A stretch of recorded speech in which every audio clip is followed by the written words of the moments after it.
Assalamualaikum warahmatullahi wabarakatuh. Selamat berjumpa kembali para pemirsa dan dimanapun berada. Pada kesempatan ini saya akan menyajikan sebuah video dari Gus Miftah dan Desi Ranasari. Ayo kita tonton bareng-bareng seperti apa ceritanya videonya.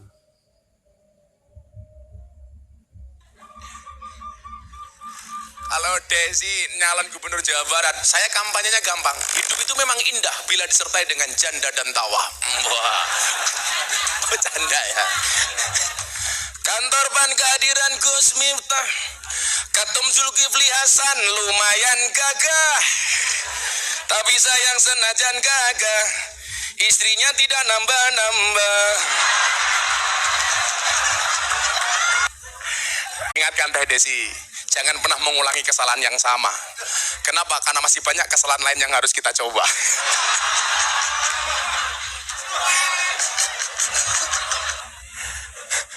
Orang melihat merongos itu masalah, itu loh. Bagi dia rezeki, Pak, itu loh. Kalau Eli nggak merongos, itu loh, malah mungkin nggak laku, Pak, gitu loh. Itu loh. Dia punya prinsip, Pak, merongos itu adalah mingkem yang tertunda.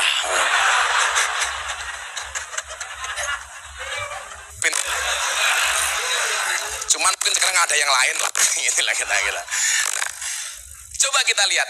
Allah kita mampu karena Allah mampukan. PAN bisa bertahan sampai hari ini karena Allah mampukan. Pasti masih ada harapan. Coba kita lihat. Manusia mampu bukan karena dia mampu, tapi karena dimampukan oleh Allah yang maha mampu. Kalau memang manusia itu mampu, Pak, seharusnya apa? Guru itu anaknya paling pinter. Kenapa? Wong guru itu pekerjaannya memintarkan anak orang lain. Tapi faktanya banyak guru yang anaknya goblok. Ini berarti guru juga gak bisa apa-apa. Kalau memang manusia itu mampu, Pak, seharusnya dokter itu badannya paling sehat. Wong dokter itu pekerjaannya menyehatkan orang lain. Tapi faktanya banyak dokter yang sakit. Saya di Jogja punya teman dokter THT, spesialis telinga hidung tenggorokan. Orangnya malah budek.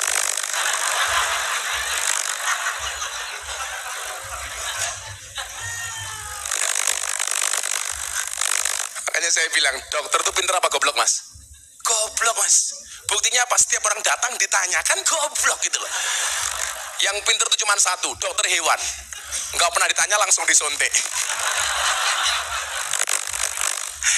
Teman saya dokter marah, Mas Eko. Yang goblok tuh orang Islam, Gus. Emang kenapa? Orang Islam tuh lucu. Kenapa yang kentut bokongnya wudhu yang dicuci mukanya?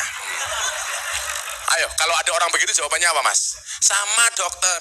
Kenapa yang sakit matanya kok yang disontek bokongnya? Ayo, mbok matanya itu disontek, ayo. Kalau memang manusia itu mampu, seharusnya apa coba? Seharusnya polisi itu rumahnya paling aman. Wong polisi pekerjaannya mengamankan rumahnya orang. Tapi faktanya, mohon maaf, mic-nya harus diganti. Ayo. Tapi faktanya, polisi sendiri juga tidak aman. Buktinya apa? Ada polisi ditembak polisi di rumahnya polisi. Polisi nggak aman, Pak. Nah, kalau memang manusia itu mampu, seharusnya apa? Dukun, mohon maaf, dukun itu istrinya paling cantik. Wong pekerjaannya dukun menjual pelet dan pengasian. Tapi faktanya banyak dukun yang istrinya merongos. Ayo. Berarti dia nggak mampu. Kalau memang manusia itu mampu, seharusnya apa? Kuli bangunan tuh rumahnya paling bagus, Pak. Wong pekerjaannya kuli bangunan membuatkan rumah orang. Tapi faktanya banyak kuli bangunan yang tidak punya rumah. Tapi di situ kemudian Allah kasih gambaran begini. Nggak ada hambaku yang tidak aku kasih kelebihan sama sekali. Makanya falikuli syai'in maziyah. Kalau kita bisa memaksimalkan, kekurangan itu justru menjadi potensi. Contoh, Eli Sugigi.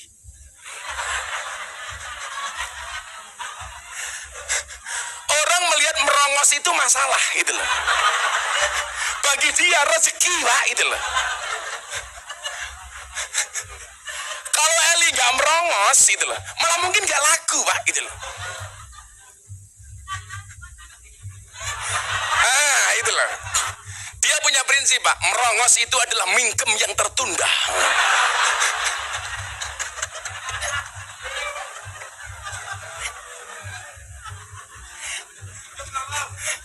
Hidup merongos itu loh. Karena falikuli sayin maziyah. Kalau mungkin Mbak Eli cantik kayak Mbak Desi, malah mungkin nggak laku, Pak. Nah, maka kemudian apa? Dengan segala keterbatasan dan kekurangan kita, hendaknya ayo sama-sama. Kalau PAN ini pengen besar, mungkin dua hal pesan saya. Yang pertama adalah jaga integritas, yang kedua soliditas. Integritas. Ayo kita sama-sama kompak. Kita sama-sama solid. Karena sejarah membuktikan rahmatnya Allah itu hanya turun kepada kaum yang kompak. Kaum yang rukun. Ini kayaknya di sini senyum bareng-bareng, tapi begitu masuk dapil, saingan. Betul? Ini kompetitor. Tapi bukan berarti harus kita matikan. Allah nggak suka, Pak. Coba kita lihat sejarah Nabi Musa alaihissalam, sebelum Papi berangkat umroh. Saya doakan semua yang hadir mudah-mudahan segera dipanggil oleh Allah Subhanahu wa Ta'ala. Belum selesai sudah amin gitu loh. Segera dipanggil oleh Allah untuk ibadah haji dan umroh. Amin. Papi itu rajin banget ibadah haji dan umroh. Karena Papi tahu ada satu hadis bunyinya, sholat Jumat sekali di Masjidil Haram itu sama dengan sholat Jumat 100.000 kali di Jakarta. Maka jangan kaget kalau pulang umroh Papi Zulkifli malah jarang sholat Jumat. Nah, tabungannya masih banyak.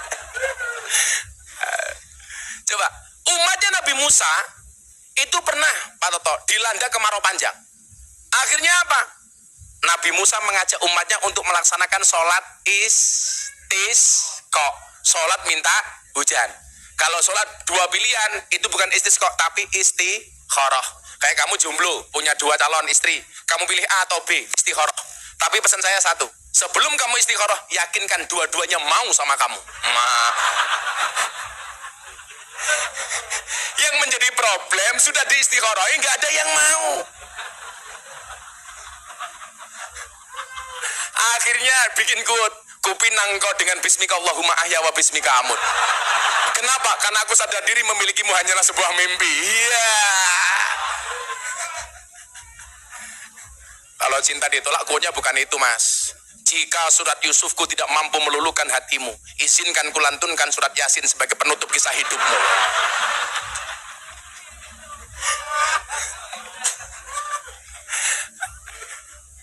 Akhirnya istisqa 3 kali. Allahu Akbar. Sampai 3 kali istisqa, Allah nggak turunkan air hujan. Nabi Musa penasaran. Musa itu kan dikasih kelebihan bisa langsung bercakap-cakap dengan Allah. Wa kallamallahu Musa taklima. Akhirnya dia matur sama Allah. Gusti, ini kami sudah sholat istisqa 3 kali. Kenapa tidak pula engkau turunkan air hujan? Apa jawaban Allah kepada Musa? Musa, aku tidak mungkin menurunkan air hujan kepada kalian. Kenapa Tuhan? Karena ada di antara umatmu yang tidak mau rukun, tidak mau akur, bermusuhan, adu domba antara satu dan yang lainnya. Kemudian Nabi Musa bertanya, apa syarat supaya engkau menurunkan air hujan kepada kami? Syaratnya ada 2. Yang pertama, jadilah umat yang rukun. Maka dikatakan, la tadkhuluna jannata hatta tu'minu, wa la tu'minu hatta tahabu. Sekali-kali kamu tidak akan masuk surga sehingga kamu beriman, dan kamu belum dikatakan beriman sehingga memiliki rasa cinta dan kasih sayang. Makanya saya bilang sama Papi, Papi, saya datang ke PAN. Kenapa? Karena saya cinta dengan Papi. Ingat, Bi, cintaku kepadamu seperti air kencing di dalam kolam renang. Maksudnya apa? Wujudnya tidak nampak, tapi hangatnya bisa dirasakan. Wah.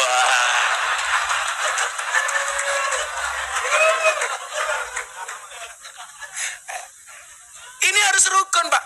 Syaratnya umat Nabi Musa mendapatkan rahmat Allah harus rukun.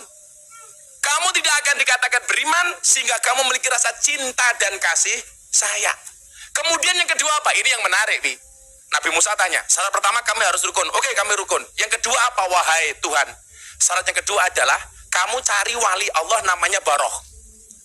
Kemudian Nabi Musa berkata, Tuhan, saya itu nabi. Kenapa saya harus mencari Baroh? Kemudian saya harus minta doa darinya. Jawaban Allah ini menarik. Apa kata Allah? Kamu cari Baroh, minta doa darinya. Kenapa? Innahu yudhikuni fil yaumi salasa marrat, kata Allah. Karena waliku yang namanya Baroh mampu membuat saya tertawa minimal sehari 3 kali. Loh. Coba kok. Jadi kamu itu penting kok itu. Saya curiga, Eko itu diangkat sama Papi jadi ketua DPW DKI. Itu bukan karena prestasi, tapi karena lucu gitu loh, karena lucu.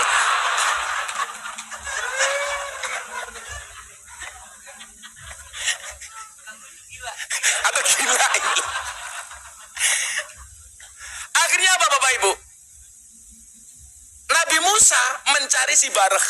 Dicarilah ke Barah, ketemu. Kamu Barah ya? Kamu Musa ya? Silakan kamu berdoa. Apa doanya Barah yang kemudian membuat Allah itu tertawa? Barah mengangkat tangan kemudian berdoa, ya Allah, apakah air hujan itu sudah tidak taat kepada engkau sehingga tidak mau turun ke umatnya Nabi Musa? Mendengar doa ini Allah tersenyum. Kemudian Allah menurunkan hujan kepada umatnya Nabi Musa. Mungkin kalau kita kurang ajar mulutnya nih orang itu. Nah, maka kemudian apa? Dalam konteks Ahlussunnah wal Jamaah, kenapa kiai-kiai NU itu banyak yang lucu? Karena membaca cerita ini, Pak. Carilah waliku yang mampu membuat aku tertawa minimal sehari 3 kali. Makanya di dalam kiai NU itu ada satu imam yang menjadi patokan kiai-kiai NU. Namanya Imam Abu Hasan As-Sadili yang punya torekoh Sadili. Dia tokoh sufi tapi kaya raya. Persoalannya kiai NU itu mencontoh sufinya, tidak mencontoh kayanya. Ini kritikan saya kepada teman-teman saya. Imam Abu Hasan As-Sadili, Pak, pernah beli kuda yang gubernur Mesir nggak kuat beli. Kuda itu kan kayak mobil, Pak. Miliaran dia beli, bajunya mahal. Kemudian santrinya mengkritik dia, Pak Kiai, Anda katanya tokoh sufi, kenapa kok bajunya mahal? Apa jawaban Imam Abu Hasan As-Sadili? Berarti Anda tidak zuhud, cinta dunia. Beliau jawab, saya yang punya nggak pernah mikir, kamu yang nggak punya kok malah mikir. Lah. Kita tuh kadang-kadang sama Pak, nggak punya Alphard tapi mikir itu isi bensinnya berapa, bannya kalau meletus bagaimana, kan goblok, nggak punya mikir gitu loh. Yang punya saja nggak pernah mikir. Nah. Ya kan? Ketika dia ditanya, kenapa pakaian kamu mahal? Dia mengatakan apa? Libasi yakul, seolah-olah pakaianku berkata, Inni ghaniyun, aku adalah orang kaya, fala tarhamuni, jangan pernah engkau kasihani saya. Tapi kalau jadi kiai pakaiannya jelek, sarungnya ngelinting, baunya kelembak menyan, seolah-olah pakaiannya mengatakan apa? Libasi yakul, pakaianku berkata, inni fakir, aku miskin, farhamuni, kasihani saya. Maka penting, Pak, PAN menjaga kewibawaan para kiai. Makanya kiai PAN harus dibayar mahal, Pak, gitu loh. Jangan ditawar kok, jangan ditawar. Untuk loh, ini siarnya PAN gitu loh. Malah kita tambahin. Kita tambahin. Loh, ingat ya, dakwah itu bukan profesi, tapi apapun profesinya harus berdakwah. Tadi Papi bilang apa? Ayo kita berlomba-lomba dalam kebaikan. Fastabiqul khairat, berlomba-lomba dalam kebaikan, itu bukan memperebutkan satu posisi. Satu posisi diperebutkan oleh banyak orang, bukan. Tetapi menjadi yang terbaik di posisi masing-masing. Itu namanya fastabiqul khairat.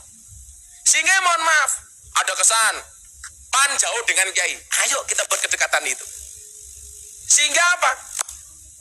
Akan terwujud orang-orang seperti Imam Abu Hasan As-Sadili. Makanya jadi kiai itu menarik. Sampai Haji Komar dari pelawak pengen jadi kiai. Karena sudah nggak laku jadi pelawak.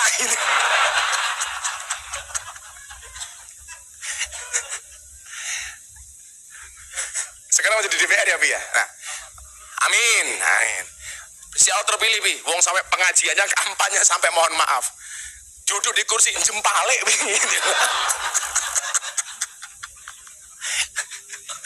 Untung pakai celana dia. Kalau enggak pakai celana kan hati-hati, sarungnya buka, lato-latonya kelihatan itu loh. Mana nonton TikTok. Sekarang begini, Pak Penglar, sebelum Papi berangkat, Pi, sekarang itu tingkat keterkenalan seseorang itu bisa dilihat dari tagar TikTok. Artinya apa? Dakwah itu kan berkembang, Pak. Zaman Nabi bilisan, khotibun nas biqadri uqulihim dengan lisan. Zaman sahabat bil kolam, nulis bi, Quran, hadis mulai dibukukan. Zaman Wali Songo bisa kofah dengan budaya. Sekarang dakwahnya bukan lagi bilisan, bil kolam, bisa kofah, tapi bil medsos. Bil medsos. Coba Anda lihat, Pak, polisi itu punya pistol, 1 peluru bisa nembak 1 kepala. Bahkan dulu di Jakarta 5 peluru kena tembok semua, Pak, gitu loh. Nah, ya kan? Sekarang kalau kita punya postingan, Pak, itu bagus. Mohon maaf, 1 postingan bisa nembak jutaan kepala. Lah, mungkin ini jadi PR no, teman-teman PUAN, teman-teman muda PAN, garap wilayah itu, Pak. bagaimana kemudian menghasilkan konten kreator TikTok, Instagram dengan konten-konten yang bagus.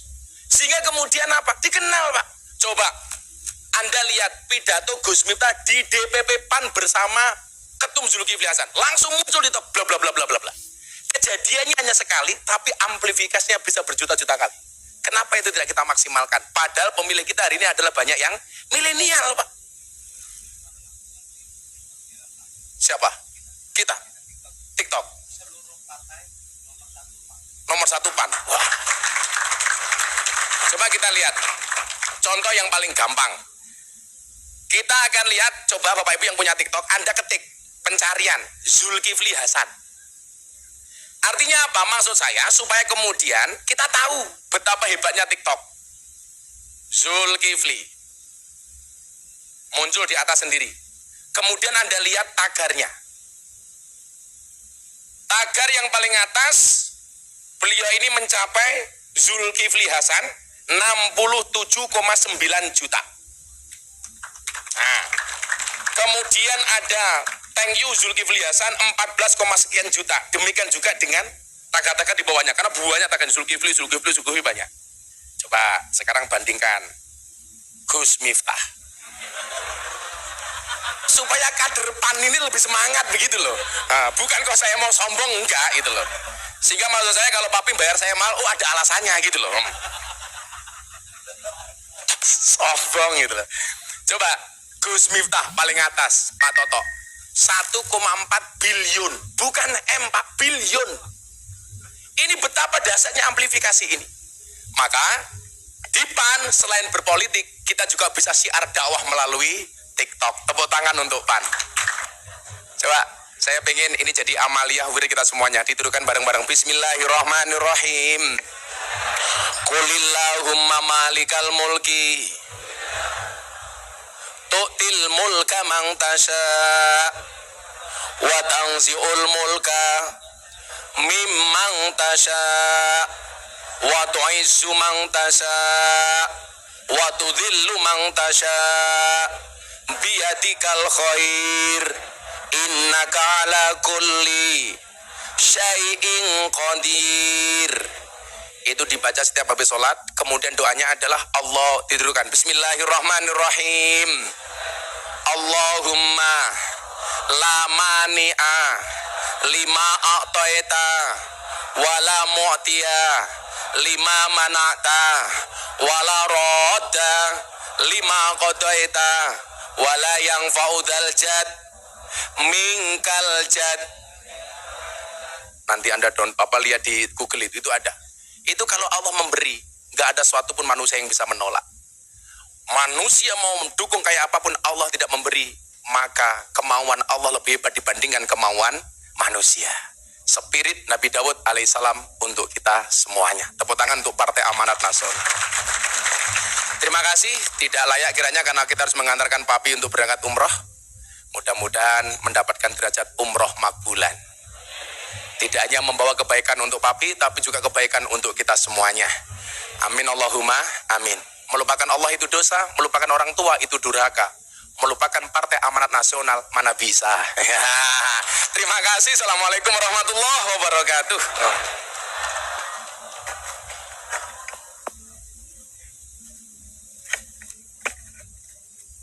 Masih ada lagi? Oke, demikian tadi tontonan, kita sudah menonton bareng-bareng yaitu ceramah Gus Miftah. Semoga bermanfaat. Sekian dulu, assalamualaikum warahmatullahi wabarakatuh.